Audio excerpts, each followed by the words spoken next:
ਹੁਣ ਤੁਸੀਂ Punjabi radio USA ਨੂੰ ਆਪਣੇ ਫੋਨ ਨੰਬਰਾਂ ਤੋਂ ਸੁਣ ਸਕਦੇ ਹੋ, ਜਿਸ ਦੇ ਵਿੱਚ USA ਦੇ ਲਈ 832 551 5029, 8325515029 ਜਾਂ 605 475 6868, 6054756868, UK ਦੇ ਲਈ 3300101100, 3300 ਜਰਮਨੀ ਦੇ ਲਈ 51180904041511 80 90 40 41, ਫਰਾਂਸ ਦੇ ਲਈ 3318014255, 33 180 142 595, ਆਸਟ੍ਰੇਲੀਆ ਦੇ ਲਈ 612080805601, 6128028080 ਹੁਣ ਤੁਸੀਂ ਆਪਣੇ ਦੇਸ਼ਾਂ ਦੇ ਵਿੱਚੋਂ ਇਹਨਾਂ ਨੰਬਰਾਂ ਦੇ ਉੱਤੇ ਕਾਲ ਕਰਕੇ ਪੰਜਾਬੀ ਰੇਡੀਓ USA ਨੂੰ ਲਾਈਵ ਸੁਣ ਸਕਦੇ ਹੋ। ਇਸ ਦੇ ਨਾਲ ਹੀ ਤੁਸੀਂ ਖਬਰ ਤੇ ਨਜ਼ਰ, ਸਿਹਤ ਸੰਭਾਲ ਦਾ ਪ੍ਰੋਗਰਾਮ, ਨਾਨ ਸਟਾਪ ਪੰਜਾਬੀ ਗੀਤ, ਗੁਰਬਾਣੀ ਰੇਡੀਓ, ਸ਼੍ਰੀ ਦਰਬਾਰ ਸਾਹਿਬ ਜੀ ਦੇ ਹੁਕਮਨਾਮਾ ਸਾਹਿਬ ਦੀ ਵਿਆਖਿਆ ਪੰਜਾਬੀ ਅਤੇ ਅੰਗਰੇਜ਼ੀ ਦੇ ਵਿੱਚ, ਵੱਖ-ਵੱਖ ਗੁਰੂ ਘਰਾਂ ਦਾ ਸਿੱਧਾ ਪ੍ਰਸਾਰਣ, ਇਹ ਸਾਰਾ ਕੁਝ ਇਹਨਾਂ ਨੰਬਰਾਂ ਤੇ ਡਾਇਲ ਕਰਕੇ ਸੁਣ ਸਕਦੇ ਹੋ, ਜਾਂ ਸਾਡੀ ਵੈਬਸਾਈਟ www.punjabiradiousa.com ਤੇ ਵੀ ਸੁਣ ਸਕਦੇ ਹੋ। ਸੁਣਦੇ ਰਹੋ ਪੰਜਾਬੀ ਰੇਡੀਓ USA।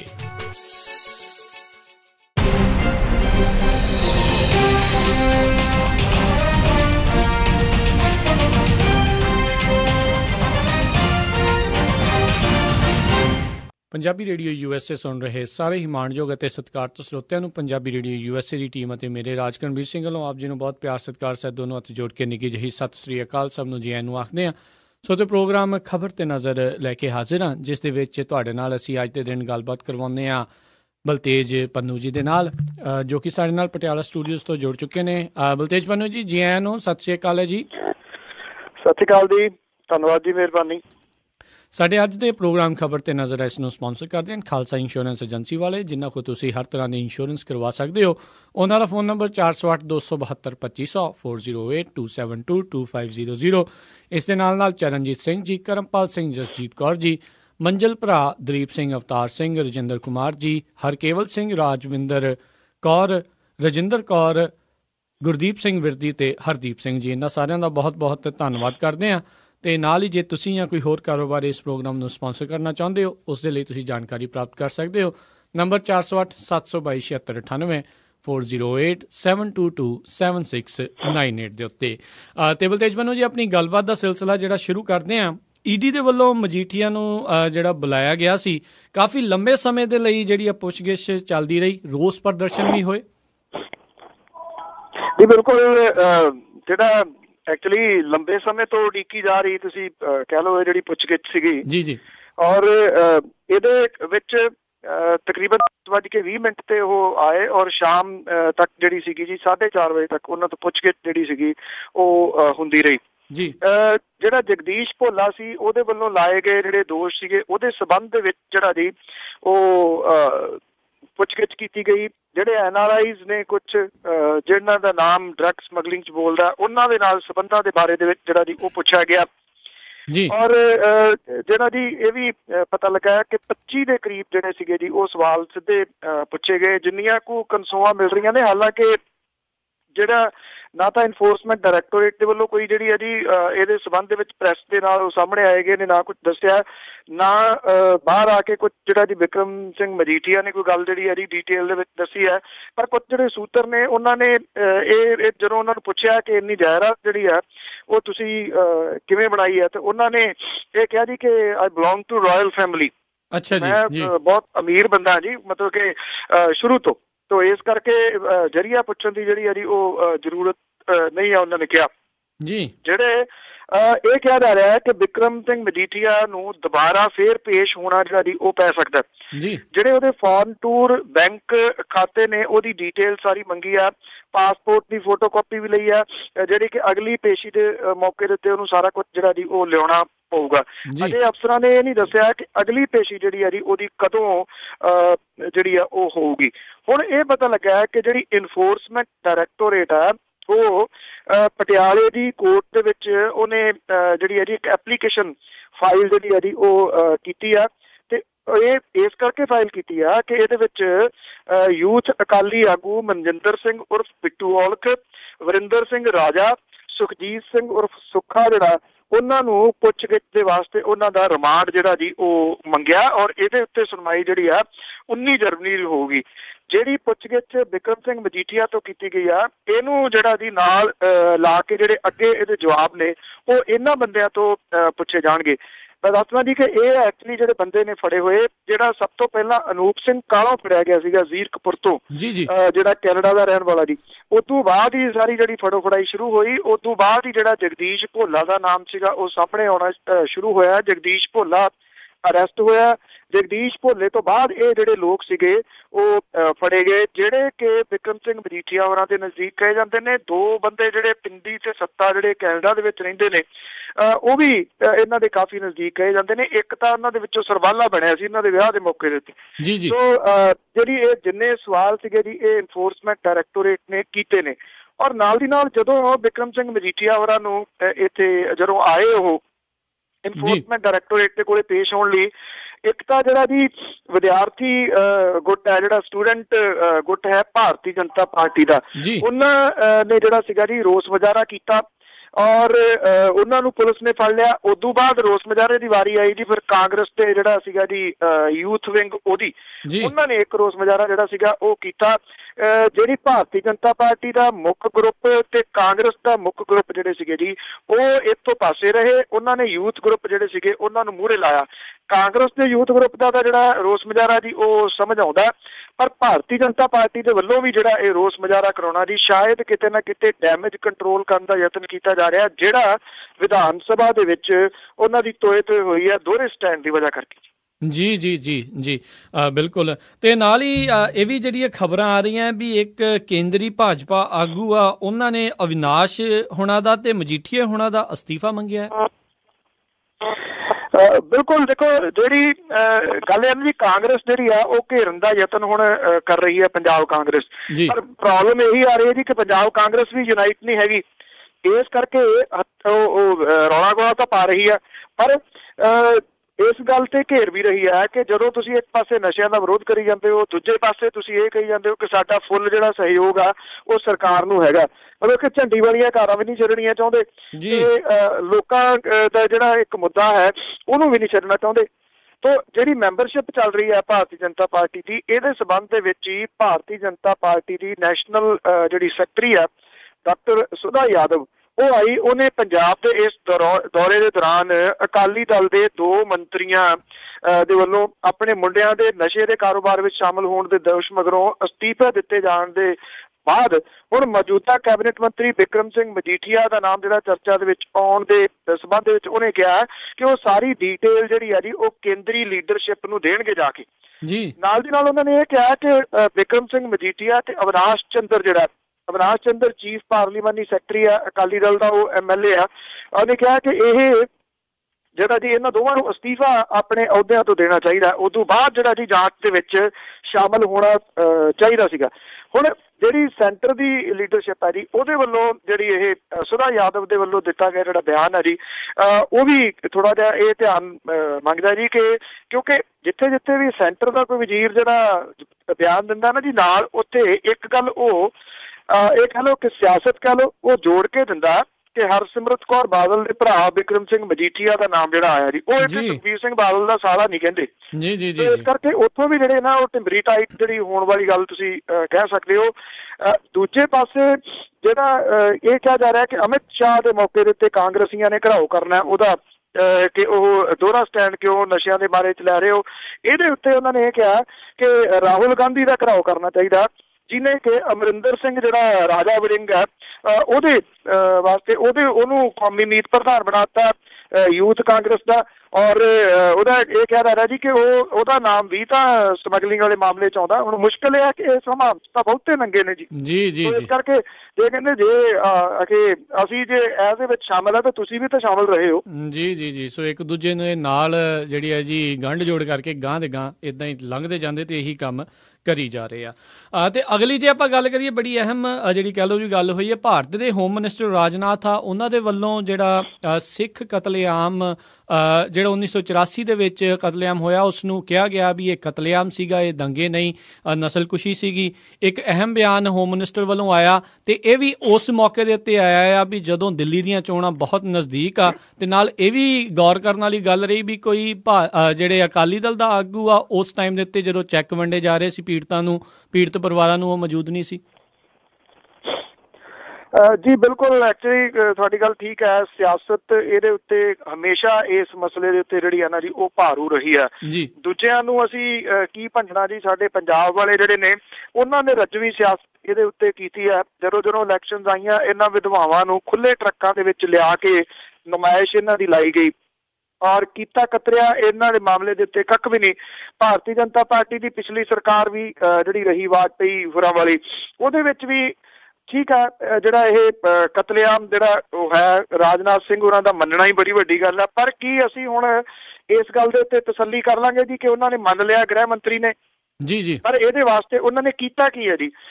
ਕੀ ਜਿਹੜੇ 5-5 ਲੱਖ ਰੁਪਈਆ ਉਹ ਦੇ ਕੇ ਵਰਾਉਣ ਵਾਲੀ ਗੱਲ ਨਹੀਂ ਹੈ ਜੀ।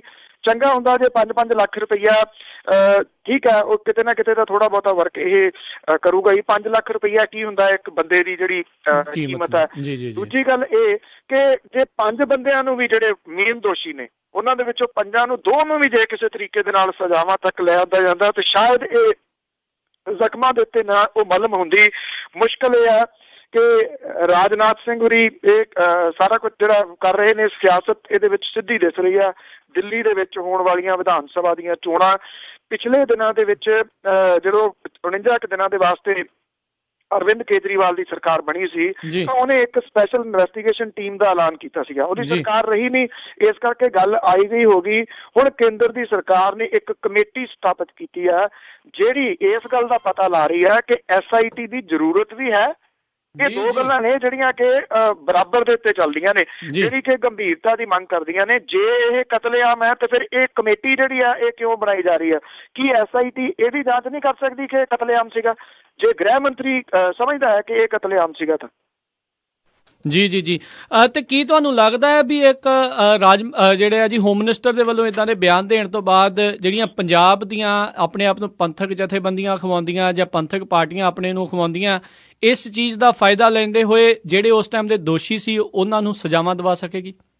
ਬਹੁਤ ਕੁਝ ਹੋ ਸਕਦਾ ਜੀ ਇਸ ਮਾਮਲੇ ਦੇ ਉੱਤੇ। ਬਿਲਕੁਲ ਮੈਂ ਤੁਹਾਡੇ ਨਾਲ ਐਗਰੀ ਹਾਂ ਜੀ। ਔਰ ਨਾਲ ਦੀ ਨਾਲ ਇਹ ਵੀ ਹੈ ਕਿ ਦਿੱਲੀ ਦੀਆਂ ਚੋਣਾਂ ਦੇ ਵਿੱਚ ਬਹੁਤ ਕੁਝ ਜਿਹੜਾ ਜੀ ਉਹ ਹੋ ਸਕਦਾ, ਜਿੱਥੇ ਕਿ ਦਿੱਲੀ ਸਿੱਖ ਗੁਰਦੁਆਰਾ ਕਮੇਟੀ ਜਿਹੜੀ ਹੈ ਜੀ ਉਹਦੇ ਉੱਤੇ ਅਕਾਲੀ ਦਲ ਬਾਦਲ ਜਿਹੜਾ ਜੀ ਉਹ ਕਾਬਜ਼ ਹੈ, ਉਹ ਵੀ ਇਹਦਾ ਪ੍ਰਭਾਵ ਤਾਂ ਜਿਹੜਾ ਜੀ ਉਹ ਪਾ ਸਕਦਾ। ਇਹ ਤਾਂ ਇੱਕ ਮੁੱਦਾ ਜਿਹੜਾ ਨਾ ਜੀ ਉਹ ਖੋਹਣ ਦੀ ਕੋਸ਼ਿਸ਼ ਕੀਤੀ ਗਈ ਹੈ ਕਿ ਜਿਹੜਾ BJP ਹੈ ਜੀ ਉਹ ਇਹ ਸਮਝਦੀ ਹੈ ਕਿ ਉਹਨੇ ਸ਼ਾਇਦ ਜਿਹੜਾ ਜੀ ਅਕਾਲੀ ਦਲ ਤੋਂ ਪਾਸੇ ਹੋਣਾ ਦਿੱਲੀ ਦੇ ਵਿੱਚ, ਇਸ ਕਰਕੇ ਉਹ ਡਾਇਰੈਕਟਲੀ ਜਿਹੜਾ ਜੀ ਸਿੱਖ ਮਸਲਿਆਂ ਦੇ ਵਿੱਚ ਦਾਖਲ ਹੋ ਰਹੀ ਹੈ। ਉਹ ਚਾਹੇ ਗੁਰਬਖਸ਼ ਸਿੰਘ ਖਾਲਸਾ ਦੀ ਹੜਤਾਲ ਵਾਲਾ ਜਿਹੜਾ ਮਸਲਾ ਹੋਵੇ, ਚਾਹੇ ਇੱਥੇ ਤਰਨਤਾਰਨ ਦੇ ਵਿੱਚ ਘਰ ਵਾਪਸੀ ਵਾਲਾ ਮਸਲਾ ਕਿਉਂ ਨਾ ਹੋਵੇ, ਜਿਹਦੇ ਵਿੱਚ ਇਹ ਕਹਿ ਦਿੱਤਾ ਗਿਆ ਜੀ ਕਿ ਕੁਝ ਜਿਹੜੇ ਕ੍ਰਿਸਚਨ ਸੀਗੇ ਉਹਨਾਂ ਨੂੰ ਆਹ ਦੇਖੋ ਜੀ ਅਸੀਂ ਤਾਂ ਸਿੱਖ ਦੇ ਵਿੱਚ ਸਿੱਖਾਂ ਦੀ ਵੀ ਜਿਹੜੀ ਘਰ ਵਾਪਸੀ ਆ ਉਹ ਕਰਵਾ ਦਿੱਤੀ ਆ। ਸੋ ਇਹ ਜਿਹੜੇ ਮਸਲੇ, ਸਾਰੀ ਰਾਜਨੀਤੀ ਜਿਹੜੀ ਹੈ ਨਾ ਜੀ ਇਹਦੇ ਉੱਤੇ ਹੋ ਰਹੀ ਹੈ।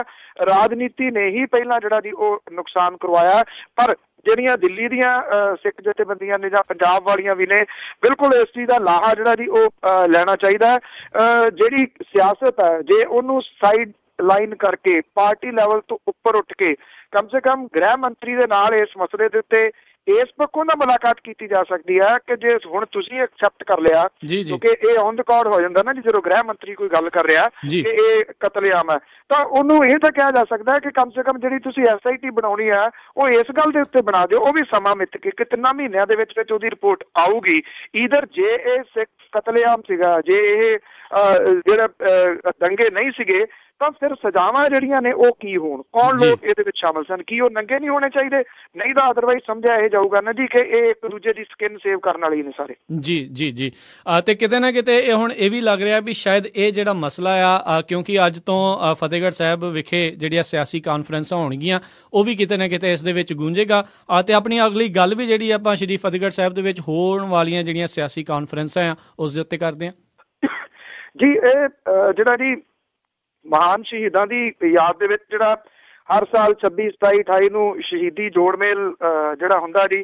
ਕੱਲ ਤਾਂ ਇੱਕ ਡਰਾਮਾ ਜਿਹੜਾ ਹੁੰਦਾ ਰਹਿ ਗਿਆ, ਜਿਹੜਾ ਕਿ ਸ਼੍ਰੋਮਣੀ ਗੁਰਦੁਆਰਾ ਪ੍ਰਬੰਧਕ ਕਮੇਟੀ ਨੇ ਰੱਖ ਲਿਆ ਸੀਗਾ। ਉਹਨਾਂ ਨੇ ਇੱਥੇ ਕਬੱਡੀ ਦਾ ਮੈਚ ਰੱਖ ਲਿਆ ਸੀਗਾ ਜੀ ਸ਼ਹੀਦਾਂ ਦੀ ਯਾਦ ਦੇ ਵਿੱਚ। ਇਹ ਪਤਾ ਨਹੀਂ ਜੀ ਕਿੱਥੋਂ ਕਿਹਦਾ ਆਈਡੀਆ ਨਿਕਲਿਆ। ਬੜੇ ਵੱਡੇ ਹੋਰਡਿੰਗਸ ਇੱਥੇ ਲੱਗੇ ਸੀਗੇ ਕਿ ਜਿਹੜਾ ਜੀ ਸ਼ਹੀਦਾਂ ਦੀ ਯਾਦ ਦੇ ਵਿੱਚ ਕਬੱਡੀ ਦਾ ਮੇਲ ਜਿਹੜਾ ਜੀ ਮੈਚ ਹੋ ਰਿਹਾ, ਜਿਹੜਾ ਹੁੰਦਾ ਛੋਟੇ ਸਾਹਿਬਜ਼ਾਦਿਆਂ ਦੀ ਸ਼ਹੀਦੀ ਦਾ, ਉਸ ਟਾਈਮ ਦੇ ਉੱਤੇ ਇਹ ਮੈਚ ਰੱਖਿਆ ਗਿਆ ਸੀਗਾ।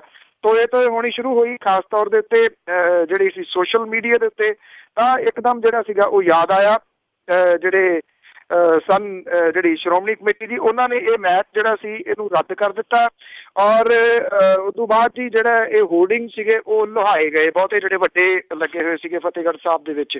ਸੋ ਇਹ ਹੋਰਡਿੰਗ ਜਿਹੜੇ ਸੀਗੇ ਉਹ ਲੱਥੇ ਤੇ ਫਿਰ ਜਿਹੜਾ ਜੀ ਥੋੜਾ ਇਹ ਵੀ ਬਿਆਨ ਆ ਗਿਆ ਕਿ ਮੈਨੂੰ ਬਿਨਾਂ ਪੁੱਛੇ ਤੋਂ ਮੱਕੜ ਸਾਹਿਬ ਨੇ ਕਿ ਇਹ ਰੱਖਿਆ ਗਿਆ। ਬਿਨਾਂ ਪੁੱਛੇ ਤੋਂ ਕਿਵੇਂ ਹੋ ਸਕਦਾ? ਉਹਨਾਂ ਦੀ ਉੱਤੇ ਫੋਟੋ ਜਿਹੜੀ ਆ ਜੀ ਉਹ ਲੱਗੀ ਹੋਈ ਆ ਔਰ ਮੈਚ ਜਿਹੜਾ ਜੀ ਉਹ ਰੱਖਿਆ ਗਿਆ। ਤਾਂ ਅੱਜ ਜਿਹੜੀ ਸਿਆਸਤ ਆ ਜੀ ਉਹ ਹੋਊਗੀ ਪੂਰੀ ਰਜਵੀਂ ਇੱਥੇ। ਔਰ ਇਹਨਾਂ ਸਿਆਸੀ ਕਾਨਫਰੰਸਾਂ ਦੇ ਵਿੱਚ ਜਿਹੜਾ ਜੀ ਵੱਖ-ਵੱਖ ਸਿਆਸੀ ਪਾਰਟੀਆਂ, ਅਕਾਲੀ ਦਲ, ਕਾਂਗਰਸ, ਆਮ ਆਦਮੀ ਪਾਰਟੀ ਜਿਹੜੀ ਆ ਜੀ ਉਹ ਆਪੋ ਆਪਣੀਆਂ ਕਾਨਫਰੰਸਾਂ ਕਰੂਗੀ। ਤੇ ਨਿਰਸੰਦੇਹ ਇਹ ਜਿਹੜੀਆਂ ਕਾਨਫਰੰਸਾਂ ਨੇ ਇਹ ਤੱਤੀਆਂ ਰਹਿਣ ਦੀ ਸੰਭਾਵਨਾ ਹੈ। ਉਹਦਾ ਰੀਜ਼ਨ ਜਿਹੜੀ ਆਪਾਂ ਪਹਿਲੀ ਖਬਰ ਸਾਂਝੀ ਕੀਤੀ ਆ ਬਿਕਰਮ ਸਿੰਘ ਮਜੀਠੀਆ ਵਾਲੀ, ਉਹਦੀ ਵਜ੍ਹਾ ਕਰਕੇ ਇਹ ਵਾਹਵਾ ਤੱਤੀਆਂ ਜਿਹੜੀਆਂ ਨੇ ਉਹ ਰਹਿਣਗੀਆਂ। ਅਕਾਲੀ ਦਲ ਕੋਲੇ ਪਹਿਲਾਂ ਸੈਂਟਰ ਦੀ ਸਰਕਾਰ ਦੇ ਬਾਰੇ ਦੇ ਵਿੱਚ ਹੁੰਦਾ ਜੀ ਕਿ ਸੈਂਟਰ ਦੀ ਸਰਕਾਰ ਜਿਹੜੀ ਆ ਜੀ ਉਹ ਬਹੁਤ ਧੱਕਾ ਕਰ ਰਹੀ ਹੈ। ਜੀ ਇਸ ਵਾਰੀ ਦੇਖਦੇ ਹਾਂ ਜੀ ਕਿ ਉਹ ਇਸ ਸਿਆਸੀ ਕਾਨਫਰੰਸ ਦੇ ਉੱਤੇ ਕਿਹਨੂੰ ਭੰਡਦੇ ਨੇ ਜੀ, ਕਿਉਂਕਿ ਭੰਡਣ ਨੂੰ ਹੁਣ ਸੈਂਟਰ ਦੇ ਵਿੱਚ ਜਿਹੜੀ ਕੇਂਦਰ ਦੀ ਸਰਕਾਰ ਰਹੀ ਨਹੀਂ, ਕੇਂਦਰ ਦੇ ਵਿੱਚ ਬੀਜੇਪੀ ਦੀ ਜਿਹੜੀ ਉਹ ਸਰਕਾਰ ਆ ਗਈ ਹੈ। ਤੇ ਜਿਹੜੀਆਂ ਸਿਆਸੀ ਪਾਰਟੀਆਂ ਨੇ ਜਿਹਦੇ ਵਿੱਚ ਕਾਂਗਰਸ ਤੇ ਆਮ ਆਦਮੀ ਪਾਰਟੀ ਹੈ ਜੀ, ਉਹ ਦੇਖਦੇ ਆ ਕਿ ਇਹ ਜੋ ਕੁਝ ਚੱਲ ਰਿਹਾ ਪੰਜਾਬ ਦੇ ਵਿੱਚ ਇਹਦਾ ਕਿੰਨਾ ਕੁ ਲਾਹਾ ਜਿਹੜਾ ਜੀ ਉਹ ਲੈ ਸਕਦੇ ਨੇ ਤੇ ਇਸ ਮਸਲੇ ਨੂੰ ਕਿੰਨਾ ਕੁ ਉਹ ਉਭਾਰ ਸਕਦੇ ਨੇ, ਜਿਹੜਾ ਇਹ ਕਿਹਾ ਜਾ ਸਕਦਾ ਕਿ ਪੰਜਾਬ ਦੇ ਤਕਰੀਬਨ ਹਰ ਪਰਿਵਾਰ ਦੇ ਨਾਲ ਡਾਇਰੈਕਟਲੀ ਜੁੜਿਆ ਹੋਇਆ ਜੀ ਡਰੱਗ ਵਾਲਾ ਮੁੱਦਾ। ਜੀ ਬਿਲਕੁਲ ਬੜੇ ਅਹਿਮ ਜਿਹੜੇ ਮਸਲੇ ਇਸ ਟਾਈਮ ਪੰਜਾਬ ਦੀ ਸਿਆਸਤ ਚੱਲ ਰਹੇ ਆ ਜੀ। ਪੰਜਾਬ ਦੀ ਸਿਆਸਤ ਨੇ ਕਿਸ ਰੁਖ ਨੂੰ ਮੋੜ ਲੈਣਾ ਹੈ, ਕਿਸ ਪਾਸੇ ਨੂੰ ਜਾਣਾ ਹੈ, ਇਹ ਜਿਹੜੇ ਦਿਨ ਬਹੁਤ ਅਹਿਮ ਰਹਿਣਗੇ ਉਸ ਚੀਜ਼ ਨੂੰ ਲੈ ਕੇ। ਤੇ ਅਗਲੀ ਜਿਹੜੀ ਆਪਾਂ ਗੱਲ ਕਰਦੇ ਹਾਂ, ਝਾਰਖੰਡ ਦੇ ਵਿੱਚ ਨਵੇਂ ਬਣਨ ਵਾਲੇ ਮੁੱਖ ਮੰਤਰੀ ਰਘੂਵਰ ਦਾਸ ਕੱਲ ਨੂੰ ਸਹੁੰ ਚੁੱਕ ਰਹੇ ਨੇ ਜੀ। ਜਿਹੜਾ ਝਾਰਖੰਡ ਆ ਜੀ ਉੱਥੇ ਤਾਂ ਜਿਹੜਾ ਜੀ ਸਰਕਾਰ ਆ ਗਈ ਨਵੀਂ ਜਿਹੜੀ ਜੀ, ਔਰ ਇਹਦਾ ਬਕਾਇਦਾ ਤੌਰ ਦੇ ਉੱਤੇ ਚੋਣ ਹੋ ਗਈ। ਇਹ ਝਾਰਖੰਡ ਦੇ ਵਿੱਚ ਇਹ ਕਿਹਾ ਜਾ ਰਿਹਾ ਜੀ ਕਿ ਪਹਿਲੇ ਜਿਹੜੇ ਗੈਰ ਆਦੀਵਾਸੀ ਮੁੱਖ ਮੰਤਰੀ ਜਿਹੜੇ ਨੇ ਜੀ ਉਹ ਹੋਣਗੇ। ਹਾਲਾਂਕਿ ਆਦੀਵਾਸੀਆਂ ਦੇ ਵਿੱਚ ਇਹਨੂੰ ਲੈ ਕੇ ਜੀ ਉਹ ਵਿਰੋਧ ਕਰ ਰਹੇ ਨੇ ਕਿ ਇੱਥੇ ਸਾਡਾ ਹੀ ਜਿਹੜਾ ਮੁੱਖ ਮੰਤਰੀ ਉਹ ਹੋਣਾ ਚਾਹੀਦਾ ਸੀਗਾ। ਰਘੂਵਰ ਦਾਸ ਜਿਹੜਾ ਜੀ ਉਹਨੂੰ ਆਗੂ ਆਪਣਾ ਚੁਣ ਲਿਆ ਔਰ ਝਾਰਖੰਡ ਦੇ ਉਹ ਪਹਿਲੇ ਗੈਰ ਆਦੀਵਾਸੀ ਮੁੱਖ ਮੰਤਰੀ ਜਿਹੜੇ ਉਹ ਬਣ ਗਏ। ਉਹ ਉਪ ਮੁੱਖ ਮੰਤਰੀ ਪਹਿਲਾਂ ਜਿਹੜੇ ਜੀ ਉਹ ਰਹਿ ਚੁੱਕੇ ਨੇ। 28 ਦਸੰਬਰ ਨੂੰ ਕੱਲ ਨੂੰ ਜਿਹੜੀ ਆ ਜੀ ਉਹ ਸਹੁੰ ਚੁੱਕਣਗੇ। ਇਸ ਮੌਕੇ ਦੇ ਉੱਤੇ ਪ੍ਰਧਾਨ ਮੰਤਰੀ ਨਰਿੰਦਰ ਮੋਦੀ ਵੀ ਜਿਹੜੇ ਜੀ ਉੱਥੇ ਸ਼ਾਮਲ ਹੋਣ ਜਿਹੜਾ ਜੀ ਜਾ ਰਹੇ ਨੇ ਜੀ। ਔਰ ਜਿਹੜੇ ਰਘੂਵਰ ਦਾਸ ਨੇ ਜੀ ਉਹ ਭਾਜਪਾ ਦੇ ਬਾਬੂ ਲਾਲ ਮਰਾਂਡੀ ਤੇ ਅਰਜੁਨ ਮੁੰਡਾ ਤੋਂ ਬਾਅਦ ਤੀਜੇ ਮੁੱਖ ਮੰਤਰੀ ਜਿਹੜੇ ਉਹ ਉੱਥੇ ਹੋਣਗੇ। ਉਧਰ ਦੂਜੇ ਪਾਸੇ ਜਿਹੜੀ ਜੰਮੂ ਕਸ਼ਮੀਰ ਦੇ ਵਿੱਚ ਹਾਲਾਤ ਨੇ ਜੀ ਅਜੇ ਕੋਈ ਬਹੁਤੇ ਕਿਸੇ ਤਣ ਪੱਤਣ ਨਹੀਂ ਗੱਲ ਜਿਹੜੀ ਲੱਗੀ। ਜਿਹੜੀ ਭਾਰਤੀ ਜਨਤਾ ਪਾਰਟੀ ਹੈ ਜੀ ਉਹਦੇ ਦੋਨਾਂ ਹੱਥਾਂ ਦੇ ਵਿੱਚ ਜਿਹੜਾ ਉਹ ਲੱਡੂ ਕਿਹਾ ਜਾ ਸਕਦਾ ਜੀ। ਉਹ ਵੱਧ ਤੋਂ ਵੱਧ ਜਿਹੜਾ ਜੀ ਦੋਨਾਂ ਪਾਰਟੀਆਂ ਨੂੰ ਤਰਸਾ ਕੇ ਜਿਹੜੀ ਆ ਉਹ ਸਰਕਾਰ ਬਣਾਊਗੀ।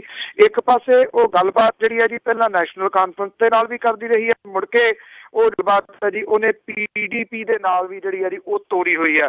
ਹੁਣ ਜਿਹੜਾ ਨਾ ਜੀ ਉਹ ਊਠ ਦੇ ਬੁੱਲ ਵਾਂਗੂ ਦੋਨੋਂ ਪਾਰਟੀਆਂ ਉਹਦੇ ਭੱਜੀ ਜਾਂਦੀਆਂ ਨੇ ਕਿ ਕਿਹੜੇ ਪਾਸੇ ਨੂੰ ਡਿੱਗੂਗਾ।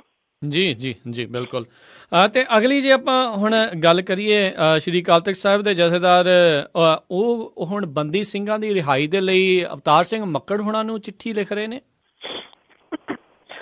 ਇਹਦੇ ਵਿੱਚ ਹੈਰਾਨਗੀ ਵਾਲੀ ਗੱਲ ਇੱਕ ਤਾਂ ਇਹ ਹੈ ਜੀ ਕਿ ਜਦੋਂ ਪਿਛਲੀ ਸਿੰਘ ਖਾਲਸਾ ਹੋਰੀ ਬੈਠੇ ਸਨ ਮਨ ਦੇ ਉੱਤੇ, ਉਦੋਂ ਜਿਹੜੇ ਜਥੇਦਾਰ ਸੀ ਉਹਨਾਂ ਨੇ ਇਹ ਗੱਲ ਕਹੀ ਸੀ ਕਿ ਇਹ ਮੁੱਦਾ ਹੁਣ ਮੇਰਾ ਹੋ ਜੀ ਇਹ ਜਿਹੜਾ ਸਾਫ਼ ਆਊਗਾ। ਹੁਣ ਇੰਨੀ ਦੇਰ ਉਹ ਚੁੱਪ, ਉਹਨੇ ਮੁੜ ਕੇ ਇਸ ਮੁੱਦੇ ਨੂੰ ਛੋਇਆ ਵੀ ਨਾ। ਹੁਣ ਜਿਹੜਾ ਜੀ ਉਹ ਕੀ ਕਰ ਰਹੇ ਨੇ ਕਿ ਉਹਨਾਂ ਨੇ ਚਿੱਠੀ ਲਿਖੀ ਹੈ ਜੀ। ਇੱਕ ਦੇਖੋ ਕੰਪਲੈਕਸ ਇੱਕੋ ਹੀ ਆ, ਅਕਾਲ ਤਖ਼ਤ ਦਾ ਜਥੇਦਾਰ ਵੀ ਬਹਿੰਦੇ ਨੇ, ਉਹਨਾਂ ਦਾ ਦਫ਼ਤਰ ਵੀ ਹੈ ਉੱਥੇ ਹੀ, ਸ਼੍ਰੋਮਣੀ ਗੁਰਦੁਆਰਾ ਪ੍ਰਬੰਧਕ ਕਮੇਟੀ ਪ੍ਰਧਾਨ। ਇਹ ਚਿੱਠੀਆਂ ਦਾ ਇੱਕ ਸਿਲਸਿਲਾ ਜਿਹੜਾ ਜੀ ਇਹ ਸਮਝ ਤੋਂ ਪਰੇ ਵਾਲੀ ਗੱਲ ਹੈ ਕਿ ਉਹ ਚਿੱਠੀ ਉਹਨਾਂ ਨੇ ਲਿਖਤੀ ਹੈ, ਉਹ ਚਿੱਠੀ ਅਵਤਾਰ ਸਿੰਘ ਮੱਕੜ ਕਦੋਂ ਮਿਲੀ ਇਹਦਾ ਕੁਛ ਨਹੀਂ ਪਤਾ। ਕਿ ਅਕਾਲ ਤਖਤ ਸਾਹਿਬ ਦੇ ਜਥੇਦਾਰ ਜਿਹੜੇ ਨੇ ਉਹ ਮੱਕੜ ਸਾਹਿਬ ਦੇ ਨਾਲ ਬੈਠ ਕੇ ਮੀਟਿੰਗ ਨਹੀਂ ਕਰ ਸਕਦੇ ਇਸ ਮਾਮਲੇ ਦੇ ਉੱਤੇ? ਉਹ ਉਹਨਾਂ ਨੂੰ ਪੁੱਛ ਨਹੀਂ ਸਕਦੇ ਕਿ ਅਸੀਂ ਇਹ ਕੰਮ ਜਿਹੜਾ ਨਹੀਂ ਕਰਨਾ? ਉਹਨਾਂ ਨੇ ਅਵਤਾਰ ਸਿੰਘ ਮੱਕੜ ਹੋਰਾਂ ਨੂੰ ਇੱਕ ਚਿੱਠੀ ਭੇਜੀ ਆ ਜਿਹਦੇ ਵਿੱਚ ਇਹ ਆਖਿਆ ਕਿ ਉਹ ਸਰਕਾਰਾਂ ਦੇ ਨਾਲ ਜਿਹੜਾ ਜੀ ਉਹ ਰਾਬਤਾ ਕਾਇਮ ਕਰਨ, ਔਰ ਰਾਬਤਾ ਕਾਇਮ ਕਰ ਜਿਹੜੇ ਬੰਦੀ ਨੇ ਜੀ ਉਹਨਾਂ ਦੀ ਰਿਹਾਈ ਦੇ ਵਾਸਤੇ ਜਿਹੜਾ ਜੀ ਉਹ ਜ਼ੋਰ ਦੇਣ। ਔਰ ਨਾਲ ਦੀ ਨਾਲ ਇਹ ਵੀ ਕਿਹਾ ਜੀ ਕਿ ਵਕੀਲਾਂ ਦਾ ਇੱਕ ਜਿਹੜਾ ਪੈਨਲ ਹੈ ਉਹ ਬਣਾ ਕੇ ਸੰਵਿਧਾਨ ਦੀ ਧਾਰਾ 25B ਦੇ ਵਿੱਚ ਦੇ ਵਾਸਤੇ ਜਿਹੜੇ ਉਹ ਯਤਨ ਕਰਨ। ਸੋ ਤੁਸੀਂ ਇਹ ਦੇਖੋ ਜੀ ਕਿ ਇਹ ਕਿਹੋ ਜਿਹੀ ਜਿਹੜੀ ਹੈ ਜੀ ਸਕੀਮ ਇੱਕ ਖੇਡੀ ਜਾ ਰਹੀ ਹੈ। ਇੱਕ ਤਾਂ ਇਹ ਹੈ ਜੀ ਕਿ ਉਹ ਬਚ ਜਾਣਗੇ, ਦੇਖੋ ਜੀ ਅਸੀਂ ਤਾਂ ਚਿੱਠੀ ਲਿਖੀ ਸੀ ਜੀ। ਦੂਜੀ ਗੱਲ ਇਹ ਅਖਬਾਰਾਂ ਦੇ ਵਿੱਚ ਬਿਆਨ ਆ ਗਿਆ। ਸੋ ਸਾਡੇ ਜਿਹੜੇ ਜਥੇਦਾਰ ਨੇ ਉਹਨਾਂ ਨੂੰ ਵੀ ਅਜੇ ਤੱਕ ਚੈਨ ਨਹੀਂ ਨਾ ਆਉਂਦਾ ਜਿੰਨੀ ਦੇਰ ਤੱਕ ਅਖਬਾਰ ਦੇ ਵਿੱਚ ਉਹਨਾਂ ਦਾ ਬਿਆਨ ਜਿਹੜਾ ਜੀ ਉਹ ਨਾ ਲੱਗੇ। ਇੱਥੋਂ ਹੀ ਇਹਨਾਂ ਦਾ ਇਸ ਅਹਿਮ ਮੁੱਦੇ ਗੈਰ ਗੰਭੀਰ ਹੋਣਾ ਜਿਹੜਾ ਜੀ ਉਸ ਪਾਸੇ ਵੱਲ ਨੂੰ ਸਿੱਧਾ ਜਿਹੜਾ ਨਾ ਜੀ ਇਹ ਇਸ਼ਾਰਾ ਕਰਦਾ ਹੈ ਕਿ ਇਹ ਲੋਕ ਇਸ ਮਸਲੇ ਦੇ ਉੱਤੇ ਅਜੇ ਵੀ ਗੰਭੀਰ ਨਹੀਂ ਹੈਗੇ ਜੀ। ਅਤੇ ਪੰਨੂ ਜੀ ਕਿਤੇ ਤੁਹਾਨੂੰ ਇਹ ਨਹੀਂ ਲੱਗਦਾ ਵੀ ਜਿੱਦਾਂ ਹੁਣ ਭਾਜਪਾ ਲਗਾਤਾਰ ਅਕਾਲੀਆਂ ਦੇ ਕੋਲੋਂ ਕਾਫੀ ਜਿਹੜੇ ਸਿੱਖ ਮੁੱਦੇ ਖੋ ਰਹੀ ਆ ਤੇ ਸ਼ਾਇਦ ਇਹ ਇਸ ਪਾਸੇ ਵੱਲ ਨੂੰ ਜ਼ੋਰ ਦੇ ਕੇ ਆਉਣ ਵਾਲੀਆਂ ਚੋਣਾਂ 'ਚ ਇਹ ਕਹਿਣ ਵੀ ਅਸੀਂ ਜਿਹੜੇ ਆ ਸਿੰਘਾਂ ਨੂੰ ਜਿਹੜਾ ਜੀ ਰਿਹਾ ਕਰਾਇਆ ਸੀ, ਬੜੀ ਚੰਗੀ ਗੱਲ ਹੋਵੇਗੀ ਜਿਹੜੇ ਬੰਦੀ ਸਿੰਘ ਜਿਨ੍ਹਾਂ ਨੇ ਕਿ ਆਪਣੀ ਸਜ਼ਾ ਭੁਗਤ ਲਈ ਆ ਉਹਨਾਂ ਨੂੰ ਛਡਾ ਲਿਆ ਜਾਵੇ, ਉਹਨਾਂ ਦੀ ਰਿਹਾਈ ਹੋ ਜਾਵੇ। ਤੇ ਕੀ ਇਸ ਨੂੰ ਇਹ ਇਸ ਤਰੀਕੇ ਦੇ ਨਾਲ ਵਰਤ ਸਕਦੇ ਆ? ਏਦਾਂ ਹੈ ਸਿੰਘ ਸਾਹਿਬ, ਐਕਚੁਅਲੀ ਜਿਹੜੇ ਨਾ ਇਹ ਰਿਹਾਈ ਬਿਨਾਂ ਸੈਂਟਰ ਦੀ ਇੰਟਰਵੈਂਸ਼ਨ ਜਿਹੜੀ ਉਹ ਤੋਂ ਬਿਨਾਂ ਨਹੀਂ ਹੋਣੀ ਇਹ ਜੀ ਜਿਹੜੀ ਡਾਇਰੈਕਟਲੀ ਗੱਲ ਹੈ। ਬੇਸ਼ੱਕ ਮੁੱਖ ਮੰਤਰੀ ਜਿਹੜੇ ਨੇ ਉਹ ਚਿੱਠ ਲਿਖਦੇ ਨੇ, ਜੇ ਜਿਹੜਾ ਗ੍ਰਹਿ ਮੰਤਰਾਲਾ ਹੈ ਸੈਂਟਰ ਦਾ ਉਹਦੇ ਤੁਸੀਂ ਇਹ ਕਹਿ ਲਓ ਕਿ ਜਿਹਦੇ ਵੱਲੋਂ ਜਾਰੀ ਕੀਤੀ ਗਈ ਲੈਣਾ ਜੀ ਉਹਦੇ ਉੱਤੇ ਹੀ ਇਹ ਰਿਹਾਈ ਜਿਹੜੀ ਆ ਉਹ ਹੋ ਜਾਣੀ ਆ। ਜੇ ਉਹ ਲਿਖ ਦਿੰਦੇ ਨੇ ਕਿ ਠੀਕ ਹੈ, ਪਰ ਸ਼ਾਇਦ ਸੈਂਟਰ ਜਿਹੜਾ ਜੀ ਕਿਤੇ ਨਾ ਕਿਤੇ ਇੱਕ ਤਾਂ ਗੱਲ ਇਹ ਸੋਚਦਾ ਕਿ ਕ੍ਰੈਡਿਟ ਜਿਹੜਾ ਜੀ ਇਹਨੂੰ ਮਿਲੂਗਾ। ਦੂਜੀ ਗੱਲ ਉਹ ਇਹ ਵੀ ਸੋਚਦਾ ਹੈ ਕਿ ਭਾਵੇਂ ਜੇ ਬਹੁਤ ਸਾਰੇ ਹੋਰ ਏਦਾਂ ਦੇ ਬੈਠੇ ਨੇ ਜੀ ਜਿਨ੍ਹਾਂ ਦੀ ਰਿਹਾਈ ਪੂਰੀ ਹੋ ਗਈ ਆ, ਫਿਰ ਉਹ ਵੀ ਜਿਹੜਾ ਜੀ ਉਹ ਛੱਡਣੇ ਪੈ ਸਕਦੇ ਨੇ, ਉਹ ਕੰਮ ਨਾ ਵੱਧ ਜੇ। ਜਦੋਂ ਕਿ ਜਿਸ ਬੰਦੇ ਕੋਈ ਵੀ ਹੈ, ਆਪਾਂ ਜੇ ਇਹਨੂੰ ਓਵਰਆਲ ਜਿਹੜਾ ਜੀ ਸੋਚੀਏ, ਜਿਹਨੇ ਆਪਣੀਆਂ ਜਿਹੜੀਆਂ ਉਹਨਾਂ ਨੂੰ ਸਜ਼ਾਵਾਂ ਅਦਾਲਤਾਂ ਨੇ ਕਿਸੇ ਵੀ ਕੇਸ ਦੇ ਵਿੱਚ ਦਿੱਤੀਆਂ, ਜਦੋਂ ਉਹ ਭੁਗਤੇ ਨੇ, ਤਾਂ ਫਿਰ ਕਿਹੜਾ ਸੰਵਿਧਾਨ ਆ, ਕਿਹੜਾ ਕਾਨੂੰਨ ਆ ਜਿਹੜਾ ਇਹ ਉਹਨਾਂ ਨੂੰ ਤੁਸੀਂ ਜੇਲ੍ਹ ਦੇ ਵਿੱਚ ਰੱਖੋ। ਹਾਲਾਂਕਿ ਜੇ ਆਪਾਂ ਸੋਚ ਦੂਜਾ ਤੀਜਾ ਦੇਖੀਏ, ਜਿੱਥੇ ਇਹ ਮਾਮਲਾ ਜਿਹੜਾ ਚੱਲਦਾ ਰਹਿੰਦਾ ਇਹਨਾਂ ਦਿਨਾਂ ਦੇ ਵਿੱਚ, ਲੋਕ ਹੈਗੇ ਨੇ ਜਿਹੜੇ ਲਿਖਦੇ ਨੇ ਕਿ ਇਹਨਾਂ ਦੀ ਰਿਹਾਈ ਦੀ ਜਿਹੜੀ ਆ ਜੀ ਉਹ ਕਰਨੀ ਗਲਤ ਹੈ, ਕਿਉਂਕਿ ਉਹ ਤਿੱਖਾ ਵੀ ਲਿਖਦੇ ਨੇ ਕਿ ਅੱਤਵਾਦੀ ਨੇ ਅੱਤਵਾਦੀਆਂ ਦੀ ਰਿਹਾਈ ਜਿਹੜੀ ਨਹੀਂ ਮੰਗੀ ਜਾ ਸਕਦੀ। ਦੇਖੋ ਜੇ ਮੰਨ ਲਓ ਕੋਈ ਆਪ ਦੇ ਨਾਲ ਰਿਲੇਟਡ ਕੋਈ ਵੀ ਹੈ, ਚਾਹੇ ਜੇ ਆਪਾਂ ਇਹਨਾਂ ਦੀ ਗੱਲ ਕਰੀਏ, ਜਦੋਂ ਅਦਾਲਤ ਨੇ ਸਜ਼ਾ ਜਿਹੜੀ ਉਹ ਦੇ ਦਿੱਤੀ, ਅਦਾਲਤ ਨੇ ਸਜ਼ਾ ਦਿੱਤੀ, ਉਹਨਾਂ ਨੇ ਉਹ ਭੁਗਤ ਲਈ। ਜਦੋਂ ਉਹ ਸਜ਼ਾ ਭੁਗਤ ਲਈ, ਫਿਰ ਜਿਹੜਾ ਇਹ ਕਹਿੰਦਾ ਹੈ ਕਿ ਨਹੀਂ ਤੁਸੀਂ ਉਹ ਅੱਤਵਾਦੀ ਨੇ, ਇਸ ਕਰਕੇ ਉਹਨਾਂ ਨੂੰ ਜਿਹੜਾ ਜੀ ਰੱਖੋ ਨਾਲ। ਇਸ ਕਰਕੇ ਇਹ ਮੁੱਦਾ ਸੀਗਾ ਜੀ, ਇਹ ਦੇਰ ਨਾਲ ਉੱਠਣਾ ਚਾਹੀਦਾ ਸੀਗਾ। ਈਵਨ ਜੇ ਕਿਤੇ ਮੁੱਖ ਮੰਤਰੀ ਪ੍ਰਕਾਸ਼ ਬਾਦਲ ਹੋਰੀ ਇਹਦੇ ਵਾਸਤੇ ਸੁਹਿਰਦ ਹੁੰਦੇ, ਇੱਕ ਗੱਲ ਪੱਕੀ ਹੈ ਕਿ ਮਾਮਲਾ ਇਹ ਪ੍ਰਧਾਨ ਮੰਤਰੀ ਡਾਕਟਰ ਮਨਮੋਹਨ ਸਿੰਘ ਹੋਰਾਂ ਤੱਕ ਲੈ ਜਾਂਦੇ ਜਦੋਂ ਪਹਿਲੇ ਸੀਗੇ ਜੀ ਮੰਤਰੀ, ਤੇ ਇਸ ਮਸਲੇ ਦਾ ਹੱਲ ਹੋਣਾ ਸੀਗਾ। ਪਰ ਉਹਨਾਂ ਨੇ ਕੱਢਣਾ ਨਹੀਂ ਚਾਹਿਆ, ਉਹ ਅੱਜ ਲੈਣਾ ਚਾਹੁੰਦੇ ਜੀ। ਇਹ ਵੀ ਇਹਦੀ ਰਿਆਇਤ ਹੈ। ਹਾਂ, ਉਹ ਇਹ ਜਿਹੜਾ ਜੀ ਟੁੱਲ ਮਾਰਨਾ ਚਾਹੁੰਦੇ ਨੇ ਕਿ ਮਾਰੀ ਚੱਲੋ ਟੁੱਲ, ਅੱਗੇ ਤੋਂ ਅੱਗੇ ਜਿਹੜਾ ਜੀ ਉਹ ਰੇੜੀ ਚੱਲੋ, ਨਾਲ ਦੀ ਨਾਲ ਇਹ ਪੰਜਾਬ ਦੀਆਂ ਜੇਲ੍ਹਾਂ ਦੇ ਵਿੱਚ ਕਿਹੜਾ ਇਹਨਾਂ ਦੇ ਬੰਦ ਹੈ ਨਹੀਂ ਗੇ ਜੀ। ਸਿੱਧੇ ਡਾਇਰੈਕਟ ਜੁੜਦੇ ਨੇ ਪੰਜਾਬ ਸਰਕਾਰ, ਉਹ ਪਹਿਲਾਂ ਛੱਡੇ ਤੇ ਨਾਲ ਕਿ ਅਸੀਂ ਆਹ ਛੱਡਦੇ ਤੇ ਨਾਲ ਸੈਂਟਰ ਕੋਲੇ ਅਪਰੋਚ ਜਿਹੜੀ ਉਹ ਕਰੇ।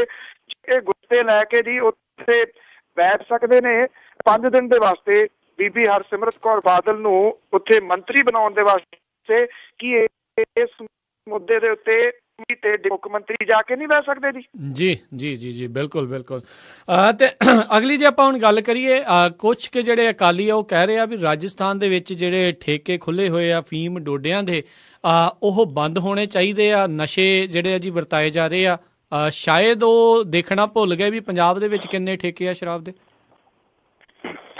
ਦੇਖੋ ਜੀ, ਉਹ ਹੈ ਨਾ ਕਿ ਹਾਏ ਕੌਣ ਨਾ ਮਰ ਜਾਏ ਐਸੀ ਅਜ਼ਾਪੇ ਵਾਲੀ ਉਹ ਗੱਲ ਹੈ ਜੀ। ਜੇ ਤੁਸੀਂ ਇਹਦੀ ਕਿਤੇ ਵਰਡਿੰਗ ਦੇਖੋ, ਬੜੀ ਕਮਾਲ ਦੀ ਵਰਡਿੰਗ ਜਿਹੜੀ ਹੈ ਜੀ ਨੇ ਯੂਜ਼ ਕੀਤੀ ਹੈ ਜੀ ਦੋ ਜਾਣਿਆਂ ਨੇ। ਇੱਕ ਦੇ ਵਿੱਚ ਮਹੇਸ਼ਿੰਦਰ ਗਰੇਵਾਲ ਨੇ ਜੀ, ਤੇ ਦੂਜੇ ਡਾਕਟਰ ਦਲਜੀਤ ਸਿੰਘ ਚੀਮਾ ਨੇ ਜੀ। ਉਹਨਾਂ ਨੇ ਮੋਦੀ ਹੋਰਾਂ ਨੂੰ ਇਹ ਅਪੀਲ ਕੀਤੀ ਹੈ ਕਿ ਉਹ ਰਾਜਸਥਾਨ ਦੀ ਸਰਕਾਰ ਨੂੰ ਅਫੀਮ ਦੀ ਵਿਕਰੀ ਦੇ ਉੱਤੇ ਪਾਬੰਦੀ ਲਾਉਣ ਦੇ ਹੁਕਮ ਜਿਹੜੇ ਨੇ ਉਹ ਜਾਰੀ ਕਰਨ, ਕਿਉਂਕਿ ਰਾਜਸਥਾਨ ਸਰਕਾਰ ਦੇ ਵੱਲੋਂ ਅਫੀਮ ਦੀ ਵਿਕਰੀ ਤੋਂ ਲਾਭ ਕਮਾਉਣ ਨੀਤੀ ਦਾ ਰਾਜ ਨੂੰ ਵੱਡਾ ਖਮਿਆਜ਼ਾ ਭੁਗਤਣਾ ਪੈ ਰਿਹਾ। ਇਹ ਵਰਡਿੰਗ ਉਹਨਾਂ ਨੇ ਯੂਜ਼ ਕੀਤੀ ਹੈ ਜੀ।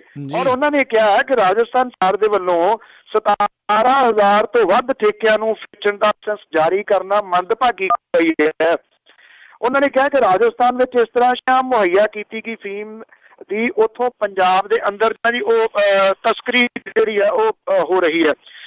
ਸੋ ਇਹ ਜਿਹੜਾ ਜੀ ਸਾਡਾ ਕਮਾਲ ਦਾ ਵਰਡਿੰਗ ਜਿਹਨੇ ਵੀ ਲਿਖ ਕੇ ਦਿੱਤੀ ਹੈ ਜੀ ਉਹਨੇ ਕਮਾਲ ਕੀਤੀ ਹੈ। ਪਰ ਦੂਜਾ ਇਹਦਾ ਪੱਖ ਇਹ ਹੈ ਕਿ ਪੰਜਾਬ ਦੇ ਪੈਰ ਪੈਰ ਦੇ ਉੱਤੇ ਖੁੱਲੇ ਠੇਕੇ 12,500 ਪਿੰਡ ਹੈ ਤੇ ਮੇਰਾ ਖਿਆਲ 25 ਤੱਕ ਠੇਕੇ ਹੋਣੇ ਨੇ ਦੇ ਵਿੱਚ। ਪੰਜਾਬ ਸਰਕਾਰ ਉਹਦੇ ਤੋਂ ਕਮਾਈ ਕਰਕੇ ਉਹਨੇ ਕਿੱਥੋਂ ਤੱਕ ਦਿੱਤਾ ਪੰਜਾਬ ਨੂੰ, ਇਹਦਾ ਨਕਸ਼ਾ ਨਹੀਂ ਆਇਆ ਜੀ ਇਹਨਾਂ ਨੂੰ। ਪੰਜਾਬ ਦੇ ਵਿੱਚ ਜਿੰਨੇ ਵੀ ਡਿਸਟ੍ਰਿਕਟ ਨੇ ਉਹਨੀਆਂ ਡਿਸਟਿਲਰੀ ਦੀ ਸ਼ਰਾਬ ਬਣਾਉਣ ਦੀਆਂ ਫੈਕਟਰੀਆਂ, ਇਹਦੇ ਵਿੱਚ ਜਿਹੜੇ ਧਾਰਮਿਕ ਕਹੇ ਜਾਂਦੇ ਜੀ ਫਤਿਹਗੜ੍ਹ ਸਾਹਿਬ ਸ਼ਾਮਿਲ ਹੈ, ਜਿਹਦੇ ਵਿੱਚ ਤਰਨਤਾਰਨ ਸ਼ਾਮਿਲ ਹੈ, ਅੰਮ੍ਰਿਤਸਰ ਸਾਹਿਬ ਸ਼ਾਮਿਲ ਹੈ, ਮੁਕਤਸਰ ਜਿਹੜਾ ਜੀ ਉਹ ਜ਼ਿਲ੍ਹੇ ਵੀ ਨਹੀਂ ਬਖਸ਼ੇ ਗਏ ਜਿੱਥੇ ਕਿ ਇਹਨਾਂ ਨੇ ਛੱਡੀਆਂ ਫੈਕਟਰੀਆਂ ਜਿਹੜੀਆਂ ਉਹ ਨਹੀਂ ਲਾਈਆਂ ਹੈਗੀਆਂ। ਕਿਹਨਾਂ ਦੀਆਂ? ਇਹਨਾਂ ਦੇ ਜਥੇਦਾਰਾਂ ਦੀਆਂ ਵੋਟੀਆਂ। ਤੋ ਉਹ ਜਿਹੜੀ ਅਫੀਮ ਦੀ ਜਿਹੜੀ ਉੱਥੇ ਠੇਕੇ ਜਿਹੜੇ ਉਹ ਖੋਲੇ ਗਏ ਨੇ। ਹੁਣ ਅਫੀਮ ਦੇ ਜਿਹੜੇ ਅਫੀਮ ਸਿਰਫ ਅਮਲ ਦੇ ਕੰਮ ਦੇ ਤਾਂ ਨਹੀਂ ਆਉਂਦੀ, ਅਮਲੀਆਂ ਵਾਸਤੇ ਹੀ ਤਾਂ ਨਹੀਂ ਹੈਗੀ ਜੀ, ਉਹ ਹੋਰ ਵੀ ਤਾਂ ਬਹੁਤ ਸਾਰੀਆਂ ਚੀਜ਼ਾਂ ਦੇ ਵਿੱਚ ਜਿਹੜੀ ਆ ਉਹ ਪੈਂਦੀ ਆ। ਆਹ ਰਾਜਸਥਾਨ ਦੀ ਸਰਕਾਰ ਕਮਾਈ ਦਾ ਇੱਕ ਜ਼ਰੀਆ, ਜਿਵੇਂ ਪੰਜਾਬ ਸਰਕਾਰ ਦੀ ਕਮਾਈ ਦਾ ਜ਼ਰੀਆ ਠੇਕੇ ਨੇ। ਹਾਂ ਜਾਂ ਹੋ ਸਕਦਾ ਜੀ ਕਿ ਇਹ ਮੰਗ ਕਰ ਲੈਂਦੇ ਵੀ ਸਾਡਾ ਵੀ ਉਹਦੇ 'ਚ ਬਈ ਹਿੱਸਾ ਪੱਕੋ, ਕੋਈ 5-10 ਪੈਸੇ ਸਾਡੇ ਵੀ ਵੇਖੋ। ਜਥੇਦਾਰ ਇੱਕ ਦੂਜੇ ਤੋਂ ਮੂਹਰੇ ਹੋ ਕੇ ਕਿਵੇਂ ਭਜਦੇ ਰਾਜਸਥਾਨ ਨੂੰ ਉੱਥੇ ਹਿੱਸਾ ਪੱਤੀ ਪਾਉਣ ਲਈ। ਜੀ ਤੇ ਪਨੂੰ ਜੀ ਆਪਾਂ ਆਪਣੀ ਅਗਲੀ ਜਿਹੜੀ ਗੱਲ ਉਸ ਦੇ ਵੱਲ ਵੱਧਦੇ ਹਾਂ। ਸ਼ਿਵ ਪੰਡਿਤ ਨਾਂ ਦਾ ਇੱਕ ਚੋਰ ਜਾਂ ਠੱਗ ਜਿਹੜਾ ਫੜਿਆ ਗਿਆ, ਬੜੇ ਕਹਿੰਦੇ ਜੀ ਅਜੀਬ ਤਰੀਕੇ ਨਾਲ ਲੋਕਾਂ ਨੂੰ ਠੱਗਦਾ ਸੀਗਾ। ਕੌਣ ਸੀਗਾ ਇਹ ਤੇ ਕਿਸ ਤਰੀਕੇ ਨਾਲ ਠੱਗੀ ਕਰਦਾ ਸੀ? ਇਹ ਜਿਹੜਾ ਜੀ ਸਿਆਸੀ ਲੋਕ ਨੇ ਜੀ ਜਿਹੜੇ ਵੱਡੇ, ਉਹਨਾਂ ਦਾ ਬਿਗ ਬੌਸ ਜਿਹੜਾ ਜੀ ਉਹ ਕਿਹਾ ਜਾਂਦਾ ਸੀ। ਅੰਮ੍ਰਿਤਸਰ ਦੇ ਵਿੱਚ ਜਿਹੜੀ ਤੇਜ਼ ਤਰਾਰ ਫਰਾਟੇਦਾਰ ਹਿੰਦੀ ਜਿਹੜਾ ਜੀ ਉਹ ਬੋਲ ਕੇ ਪ੍ਰਭਾਵਿਤ ਕਰ ਲੈਂਦਾ ਸੀਗਾ ਲੋਕਾਂ ਨੂੰ ਸ਼ਿਵ ਪੰਡਿਤ ਜੀ। ਔਰ ਇੱਥੇ ਰਾਣੀ ਕਾ ਬਾਗ ਦੇ ਵਿੱਚ ਉਹਨੇ ਜਿਹੜਾ ਸੀਗਾ ਜੀ ਆਪਣਾ ਦਫ਼ਤਰ ਤੱਕ ਖੋਲਿਆ ਹੋਇਆ ਸੀਗਾ। ਉਹ ਬੈਠੇ ਬਿਠਾਏ ਉਸੇ ਵੇਲੇ ਜਿਹੜੀ ਗੱਲਬਾਤ ਹੈ ਜੀ ਉਹ ਕਹਿੰਦਾ ਕਿ ਮੈਂ ਲਓ ਜੀ ਹੁਣੇ ਗੱਲ ਕਰਦਾ ਰਾਜਨਾਥ ਸਿੰਘ ਹੋਰਾਂ ਦੇ ਨਾਲ। ਕਦੀ ਉਹ ਕਿਸੇ ਦੇ ਨਾਲ ਗੱਲ ਕਰਦਾ ਜੀ, ਕਦੀ ਕਿਸੇ ਦੇ ਨਾਲ, ਭਾਵ ਕਿ ਜਿਹੜੇ ਵੱਡੇ ਆਗੂ ਨੇ ਉਹ ਡਰਾਮਾ ਕਰਦਾ ਸੀਗਾ ਕਿ ਮੇਰੀ ਜਿਹੜੀ ਗੱਲਬਾਤ ਹੈ ਉਹਨਾਂ ਦੇ ਨਾਲ ਸਿੱਧੀ ਜਿਹੜੀ ਹੈ ਜੀ ਉਹ ਗ੍ਰਹਿ ਮੰਤਰੀ ਦੇ ਨਾਲ ਹੋ ਰਹੀ ਹੈ ਜੀ। ਉੱਥੋਂ ਹੀ ਲੋਕਾਂ ਨੂੰ ਜਿਹੜਾ ਸੀਗਾ ਜੀ ਉਹ ਪ੍ਰਭਾਵਿਤ ਕਰ ਲੈਂਦਾ। ਵੱਡੀਆਂ ਗੱਡੀਆਂ ਜਿਹੜੀਆਂ ਸੀ ਉਹ ਬਦਲ ਕੇ ਉਹਦੇ ਵਿੱਚ VIP ਨੰਬਰ ਉਹ ਲਾਉਂਦਾ। ਕਈ ਨੇਤਾ ਜਿਹੜੇ ਸੀਗੇ ਜੀ ਉਹਨਾਂ ਨੂੰ ਉਹਦੇ ਵਿੱਚ ਉਹ ਸਫ਼ਰ ਵੀ ਕਰਾਉਂਦਾ। ਨੇਤਾ ਵੀ ਉੱਥੋਂ ਪ੍ਰਭਾਵਿਤ ਰਹਿੰਦੇ ਕਿ ਬੰਦਾ ਵਾਹਵਾ ਤਕੜਾ ਜਿਹੜਾ ਜੀ ਉਹ ਲੱਗਦਾ। 2012 ਦੇ ਵਿੱਚ ਨਗਰ ਨਿਗਮ ਚੋਣਾਂ ਤੋਂ ਬਾਅਦ ਕਈ ਭਾਜਪਾ ਜਿਹੜੇ ਕੌਂਸਲਰ ਨੇ ਉਹਨਾਂ ਨੂੰ ਮੇਅਰ ਦੇ ਅਹੁਦੇ ਦਿਵਾਉਣ ਦੇ ਵਾਸਤੇ ਉਹਨੇ ਮੋਟੀਆਂ ਰਕਮਾਂ ਜਿਹੜੀਆਂ ਸੀਗੀਆਂ ਨਾ ਜੀ ਉਹ ਭਾਜਪਾ ਵਾਲਿਆਂ ਤੋਂ ਵੀ ਠੱਗ ਲਈਆਂ ਜੀ। ਇੱਕ ਜਿਹੜਾ ਭਾਜਪਾ ਨੇਤਾ ਜੀ ਉਹਨੂੰ ਲੋਕ ਸਭਾ ਚੋਣਾਂ ਤੋਂ ਪਹਿਲਾਂ ਕਿਸੇ ਪ੍ਰਦੇਸ਼ ਦਾ ਗਵਰਨਰ ਲਾਉਣ ਦੇ ਵਾਸਤੇ ਵੀ ਉਹਨੇ ਜਿਹੜੀ ਸੀ ਉਹ ਵੱਡੀ ਠੱਗੀ ਜਿਹੜੀ ਜੀ ਉਹ ਮਾਰ ਲਈ ਜੀ। ਔਰ ਜਿਹੜਾ ਜੀ ਕੋਈ ਵੀ ਜਿਹੜਾ ਭਾਜਪਾ ਵਾਲਾ ਸੀਗਾ, ਕਿਉਂਕਿ ਭਾਜਪਾ ਵਾਲਿਆਂ ਨੂੰ ਉਹ ਠੱਗਦਾ ਸੀਗਾ, ਤੇ ਉਹ ਉਹਦੇ ਖਿਲਾਫ ਨਹੀਂ ਸੀ ਬੋਲਦਾ, ਇਸ ਕਰਕੇ ਕਿ ਉਹਦੀ ਸਿੱਧੀ ਜਿਹੜੀ ਪਹੁੰਚ ਹੈ ਉਹ ਰਾਜਨਾਥ ਸਿੰਘ ਦੇ ਨਾਲ ਹੈ। ਤੇ ਇਸ ਕਰਕੇ ਜਿਹੜਾ ਜੀ ਉਹ ਕਹਿੰਦੇ ਇਹਦਾ ਪੰਗਾ ਲੈਣਾ ਜਿਹੜਾ ਜੀ ਉਹ ਔਖਾ। ਹੁਣ ਸ਼ਿਵ ਪੰਡਿਤ ਜਿਹੜਾ ਜੀ ਉਹ ਗ੍ਰਿਫਤਾਰ ਹੋ ਗਿਆ। ਉਹਦੀ ਮੋਬਾਈਲ ਦੀ ਡੀਟੇਲ ਜਿਹੜੀ ਹੈ ਜੀ ਉਹ ਜਿਹੜਾ ਜਦੋਂ ਨਿਕਲੀ ਤੇ ਕਹਾਣੀ ਹੋਰ ਨਿਕਲੀ। ਜਿਹੜੇ ਗੱਡੀਆਂ ਵੱਡੀਆਂ ਲਗਜ਼ਰੀ ਗੱਡੀਆਂ ਚੋਰੀ ਕਰਨ ਵਾਲੇ ਜਿਹੜੇ ਗਰੋਹ ਨੇ ਉਹਨਾਂ ਦੇ ਨਾਲ ਉਹ ਬੰਦਾ ਜਿਹੜਾ ਜੀ ਉਹ ਜੁੜਿਆ ਹੋਇਆ ਸੀਗਾ। ਔਰ ਗੱਡੀਆਂ ਜਿਹੜੀਆਂ ਉਹ ਚੋਰੀ ਕਰਕੇ ਲਿਆਉਂਦਾ ਸੀਗਾ, ਉਹੀ ਉਹਦੀ ਕਮਾਈ ਦਾ ਜ਼ਰੀਆ ਸੀਗਾ। ਤੇ ਤੁਸੀਂ ਦੇਖੋ ਕਿ ਉਹ ਇਹਨਾਂ ਲੋਕਾਂ ਦੇ ਵਿੱਚ ਜਿਹੜਾ ਰਹਿਣ ਦੇ ਵਾਸਤੇ ਜਾਂ ਇਹਨਾਂ ਜਿਹੜੇ ਸਿਆਸਤਦਾਨ ਨੇ ਉਹਨਾਂ ਨੂੰ ਜਿਹੜੀਆਂ ਦੀ ਉਹ ਠੱਗੀਆਂ ਕਰਨ ਦੇ ਵਾਸਤੇ ਇੱਕ ਉਹਨੇ ਜਾਲ ਜਿਹੜਾ ਸੀਗਾ ਉਹ ਵੱਡਾ ਵਿਛਾਇਆ ਹੋਇਆ ਸੀਗਾ। ਤੇ ਉਸ ਜਾਲ ਦੇ ਵਿੱਚ ਇਹ ਭਾਰਤੀ ਜਨਤਾ ਪਾਰਟੀ ਵਾਲੇ ਜਿਹੜੇ ਜੀ ਉਹ ਪਿਛਲੇ ਲੰਮੇ ਸਮੇਂ ਤੋਂ ਫਸਦੇ ਰਹੇ। ਔਰ ਜਿਹੜਾ ਸੀਗਾ ਜੀ ਨਾ ਸਿਰਫ ਫਸਦੇ ਹੀ ਰਹੇ ਬਲਕਿ ਦੂਜਿਆਂ ਨੂੰ ਵੀ ਜਿਹੜੇ ਫਸਾਉਂਦੇ ਰਹੇ ਕਿ ਜੇ ਮੇਅਰ ਦੀ ਕੁਰਸੀ ਲੈਣੀ ਹੈ ਤਾਂ ਸ਼ਿਵ ਪੰਡਿਤ ਨੂੰ ਮਿਲ ਜਾਓ, ਜੇ ਕਿਸੇ ਨੇ ਗਵਰਨਰ ਲੱਗਣਾ ਤਾਂ ਵੀ ਮਿਲ ਲਓ। ਨਾ ਉਹਨੇ ਅੱਜ ਤੱਕ ਕਿਸੇ ਨੂੰ ਗਵਰਨਰ ਲਵਾਇਆ, ਨਾ ਕਿਸੇ ਨੂੰ ਮੇਅਰ ਬਣਾਇਆ, ਪਰ ਇੰਨਾ ਜ਼ਰੂਰ ਸੀਗਾ ਕਿ ਉਹਨੇ ਮੋਟਾ ਜਿਹੜਾ ਧਨ ਸੀਗਾ ਉਹ ਜ਼ਰੂਰ ਇਹਨਾਂ ਤੋਂ ਕਮਾਇਆ ਜੀ। ਬਿਲਕੁਲ। ਤੇ ਅਗਲੀ ਜੇ ਆਪਾਂ ਗੱਲ ਕਰੀਏ ਵੀ ਸਵਾਈਨ ਫਲੂ ਦੇ ਨਾਲ ਇੱਕ ਔਰਤ ਦੀ ਮੌਤ ਹੋ ਗਈ ਹੈ ਦਿੱਲੀ 'ਚ। ਜੀ ਜਿਹੜਾ ਜੀ ਇਹ ਕੇਸ ਸਾਹਮਣੇ ਆਇਆ, ਇੱਕ ਪ੍ਰਾਈਵੇਟ ਹਸਪੀਟਲ ਦੇ ਵਿੱਚ 51 ਸਾਲਾਂ ਦੀ ਔਰਤ ਸੀਗੀ ਜਿਹੜੀ ਸਵਾਈਨ ਫਲੂ ਦੇ ਨਾਲ ਜਿਹਦੀ ਡੈਥ ਹੋਈ ਹੈ, ਔਰ ਇਸ ਸਾਲ ਦੇ ਵਿੱਚ ਸਵਾਈਨ ਫਲੂ ਦੇ ਨਾਲ ਹੋਣ ਵਾਲੀ ਇਹ ਪਹਿਲੀ ਡੈਥ ਹੈ। ਇਹ ਗਾਜ਼ੀਆਬਾਦ ਦੇ ਮਾਡਲ ਟਾਊਨ ਦੀ ਰਹਿਣ ਵਾਲੀ ਸੀਗੀ, ਔਰ ਉਹਨੂੰ ਇਹ 3-4 ਦਿਨ ਪਹਿਲਾਂ ਹੀ ਜਿਹੜਾ ਸੀਗਾ ਉਹ ਗੰਗਾ ਰਾਮ ਹਸਪੀਟਲ ਦੇ ਵਿੱਚ ਜਿਹੜਾ ਦਾਖਲ ਕਰਵਾਇਆ ਗਿਆ ਸੀਗਾ ਜੀ। ਜਿਹੜੇ ਉਹਦੇ ਫੇਫੜੇ ਸੀ ਉਹਨਾਂ ਨੇ ਕੰਮ ਕਰਨਾ ਬੰਦ ਕਰ ਦਿੱਤਾ ਸੀਗਾ, ਉਹ ਵੈਂਟੀਲੇਟਰ ਦੇ ਉੱਤੇ ਸੀਗੇ। ਤਾਂ ਇਹ ਕਿਹਾ ਜਾ ਰਿਹਾ ਕਿ ਸਵਾਈਨ ਫਲੂ ਸੀਗਾ, ਔਰ ਇਹਨੂੰ ਲੈ ਕੇ ਇਸ ਵੇਲੇ ਫਿਰ ਜਿਹੜਾ ਜੀ ਇਹਦਾ ਬੁਖਾਰ ਦਾ ਚਰਚਾ ਉਹ ਵੱਡੇ ਪੱਧਰ ਦੇ ਉੱਤੇ ਦਿੱਲੀ ਦੇ ਵਿੱਚ ਖਾਸ ਤੌਰ ਦੇ ਉੱਤੇ ਹੋਣਾ ਸ਼ੁਰੂ ਹੋ ਗਿਆ। ਇਹਨਾਂ ਦਿਨਾਂ ਦੇ ਵਿੱਚ ਇਹ ਠੰਡ ਦੇ ਦੌਰਾਨ ਜਿਹੜਾ ਜੀ ਇਹ ਸਵਾਈਨ ਫਲੂ ਜਿਹੜਾ ਉਹ ਕਾਫੀ ਫੈਲਦਾ, ਔਰ ਜਦੋਂ ਜਿਹੜਾ ਬਰਡ ਫਲੂ ਜਿਹੜਾ ਜੀ ਜਿਹਦਾ ਇੱਕ ਪਾਸੇ ਚਰਚਾ ਹੋ ਰਿਹਾ, ਜ਼ਿਕਰ ਜਿਹੜਾ ਹੋ ਰਿਹਾ, ਤਾਂ ਇਸ ਕਰਕੇ ਜਿਹੜਾ ਜੀ ਇਹਦਾ ਚਰਚਾ ਜਿਹੜਾ ਜੀ ਉਹ ਜ਼ਿਆਦਾ ਹੋ ਰਿਹਾ ਕਿਉਂਕਿ ਉਹਦੇ ਨਾਲ ਕੋਰਿਲੇਟਡ ਹੈ ਜੀ। ਜੀ ਜੀ ਜੀ ਜੀ ਬਿਲਕੁਲ ਬਿਲਕੁਲ। ਤਾਂ ਸਰੋਤਿਓ ਇਹ ਸੀਗੀਆਂ ਸਾਡੀਆਂ ਅੱਜ ਦੀਆਂ ਕੁਛ ਖਬਰਾਂ, ਕੁਛ ਗੱਲਾਂ ਬਾਤਾਂ ਜਿਹੜੀਆਂ ਆਪਾਂ ਬਲਤੇਜ ਪੰਨੂ ਜੀ ਦੇ ਨਾਲ ਕੀਤੀਆਂ। ਤੇ ਬਲਤੇਜ ਪੰਨੂ ਜੀ, ਜਾਣ ਤੋਂ ਪਹਿਲਾਂ ਬੇਨਤੀ ਕਰਦੇ ਹਾਂ ਅੱਜਨਾਮੇ ਲਈ ਕਿ ਸਿਰਾ ਸਾਲ ਦਾ ਜਦੋਂ ਨਜ਼ਦੀਕ ਆ, ਸਰਦੀ ਸਿਖਰ ਦੀ ਜਾਪਦੀ ਆਈ ਬੇਲੀ ਜੀ। ਸਿਰਾ ਸਾਲ ਦਾ ਜਦੋਂ ਨਜ਼ਦੀਕ ਆਇਆ, ਸਰਦੀ ਸਿਖਰ ਦੀ ਜਾਪਦੀ ਆਈ ਬੇਲੀ, ਓਵਰ ਕੋਟ ਕੋਈ ਪਾ ਕੇ ਬਾਹਰ ਨਿਕਲੇ, ਹੁੰਦੀ ਹੀਟ ਹੈ ਕਾਰ ਵਿੱਚ ਲਾਈ ਬੇਲੀ ਜੀ। ਜਿਸ ਨੂੰ ਠੰਡ ਦੇ ਵਿੱਚ ਹੈ ਪਿਆ ਜਾਣਾ, ਉਹਦੀ ਜਾਂਦੀ ਨਾ ਚੀਸ ਲੁਕਾਈ ਬੇਲੀ, ਲੈ ਕੇ ਪਿਆ ਰਜਾਈ ਹੈ ਘਰੇ ਜਿਹੜਾ, ਗਿੱਲੀ ਜਾਪਦੀ ਉਹਨੂੰ ਰਜਾਈ ਬੇਲੀ ਜੀ। ਕਰਨ ਕੰਮ ਹੈ ਕਿਤੇ ਮਜ਼ਦੂਰ ਲੱਗਾ, ਕਰਦੇ ਕੰਮ ਕਿਸਾਨ ਨੇ ਆਮ ਬੇਲੀ ਜੀ। ਕਰਨ ਕੰਮ ਹੈ ਕਿਤੇ ਮਜ਼ਦੂਰ ਲੱਗਾ, ਕਰਦੇ ਕੰਮ ਕਿਸਾਨ ਨੇ ਆਮ ਬੇਲੀ, ਭੁੱਖ ਢਿੱਡ ਦੀ ਠੰਡ ਤੋਂ ਵੱਧ ਡਾਢੀ, ਚੇਤੇ ਆਵੇ ਨਾ ਕਦੇ ਆਰਾਮ ਬੇਲੀ ਜੀ ਜੀ ਜੀ ਜੀ। ਬਹੁਤ ਬਹੁਤ ਧੰਨਵਾਦ ਬਲਤੇਜ ਪੰਨੂ ਜੀ, ਤੁਸੀਂ ਸਾਡੇ ਨਾਲ ਜੁੜੇ, ਜਿਹੜੀ ਇਹ ਗੱਲਬਾਤ ਸਾਡੇ ਨਾਲ ਕੀਤੀ, ਖਬਰਾਂ ਦੇ ਪਿੱਛੇ ਕੀ ਸੱਚਾਈ ਆ ਉਹ ਸਾਨੂੰ ਦੱਸਿਆ। ਬਹੁਤ ਸ਼ੁਕਰੀਆ। ਅਗਲੇ ਬੁਲੇਟਿਨ ਤੱਕ ਲਈ ਧੰਨਵਾਦ ਤੇ ਸਤਿ ਸ੍ਰੀ ਅਕਾਲ। ਧੰਨਵਾਦ ਜੀ, ਸਤਿ ਸ੍ਰੀ ਅਕਾਲ ਜੀ। ਤਾਂ ਸੁਣ ਰਹੇ ਸੀ ਜੀ ਆਪਾਂ ਪ੍ਰੋਗਰਾਮ ਖਬਰ ਤੇ ਨਜ਼ਰ। ਅੱਜ ਦਾ ਪ੍ਰੋਗਰਾਮ ਇੱਥੇ ਹੀ ਹੁਣ ਸਮਾਪਤ ਹੁੰਦਾ ਆ।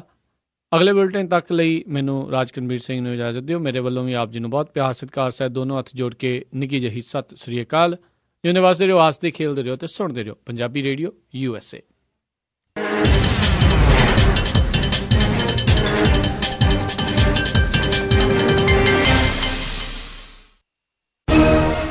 ਚੌਵੀ ਘੰਟਿਆਂ ਦੇ ਵਿੱਚ ਕਿਹੜੀਆਂ ਘਟਨਾਵਾਂ ਬਣੀਆਂ ਸੁਰਖੀਆਂ? ਪੰਜਾਬ, ਭਾਰਤ, ਪਾਕਿਸਤਾਨ, ਅਮਰੀਕਾ ਅਤੇ ਵਿਸ਼ਵ ਭਰ ਦੀਆਂ ਖਬਰਾਂ। ਕਿਹੜੇ ਸਿਆਸਤਦਾਨ ਨੇ ਕੀ ਕਿਹਾ, ਕੀ ਕਰ ਰਹੀ ਹੈ ਸਰਕਾਰ, ਕੀ ਵਿਰੋਧੀ ਧਿਰ ਆਪਣਾ ਰੋਲ ਨਿਭਾ ਰਹੀ ਹੈ। ਟੈਕਸੀ ਟਰੱਕ ਇੰਡਸਟਰੀ ਦੀਆਂ ਖਬਰਾਂ ਤੇ ਰਹੇਗੀ ਸਾਡੀ ਅੱਖ। ਮੌਸਮ ਦੀ ਜਾਣਕਾਰੀ, ਸਟਾਕ ਮਾਰਕੀਟ ਦੇ ਵਿੱਚ ਉਤਰਾਵ ਚੜਾਵ, ਡਾਲਰ ਪਾਉਂਡ ਦਾ ਭਾਅ, ਜਾਣਾਂਗੇ ਇਹ ਸਾਰਾ ਕੁਝ। ਇਹ ਸਾਰੀਆਂ ਖਬਰਾਂ ਪੰਜਾਬੀ ਦੇ ਵਿੱਚ ਤੁਹਾਡੇ ਲਈ ਪੇਸ਼ ਕਰਨਗੇ। ਸਤਿ ਸ਼੍ਰੀ ਅਕਾਲ ਦੋਸਤੋ, ਮੈਂ ਹਾਂ ਬਲਤੇਜ ਪੰਨੂ ਪੰਜਾਬ ਤੋਂ। ਟੈਲੀਸੋਟੋ ਮੈਂ ਚੰਡੀਗੜ੍ਹ ਤੋਂ ਸੁਸ਼ੀਲ ਦੁਸਾਂਝ। ਬਿਊਰੋ ਦਫ਼ਤਰ ਸ਼ੁਗਰਾ ਪਾਕਿਸਤਾਨ ਤੋਂ ਮਸੂਦ ਮਲੀ ਬੜਾ ਅਦਬ ਭਰਿਆ ਤੇ ਨਿੱਘਾ ਜਿਹਾ ਸਲਾਮ ਪੇਸ਼ ਕਰਦਾ ਹੈ, ਕਬੂਲ ਕਰੋ। ਸ੍ਰੀ ਮੁਕਤਸਰ ਸਾਹਿਬ ਤੋਂ ਜਸਵਿੰਦਰ ਸਿੰਘ ਬਿੱਟਾ ਵੱਲੋਂ ਪਿਆਰ ਭਰੀ ਨਿੱਘੀ ਸਤਿ ਸ਼੍ਰੀ ਅਕਾਲ। ਸੈਨੋਜ਼ੇ ਸਟੂਡੀਓ ਤੋਂ ਮੈਂ ਰਾਜ ਕਨਵੀਰ ਸਿੰਘ, ਮੈਂ ਹਰਜੋਤ ਸਿੰਘ ਖਾਲਸਾ ਅਤੇ ਮੈਂ ਗੁਰਸਿਮਰਨ ਸਿੰਘ। ਦਿਨ ਭਰ ਦੇ ਵਿੱਚ ਅੱਡ-ਅੱਡ ਸਮਿਆਂ ਤੇ ਸੁਣਨਾ ਨਾ ਭੁੱਲਿਓ, ਸਿਰਫ ਪੰਜਾਬੀ ਰੇਡੀਓ USA ਤੇ।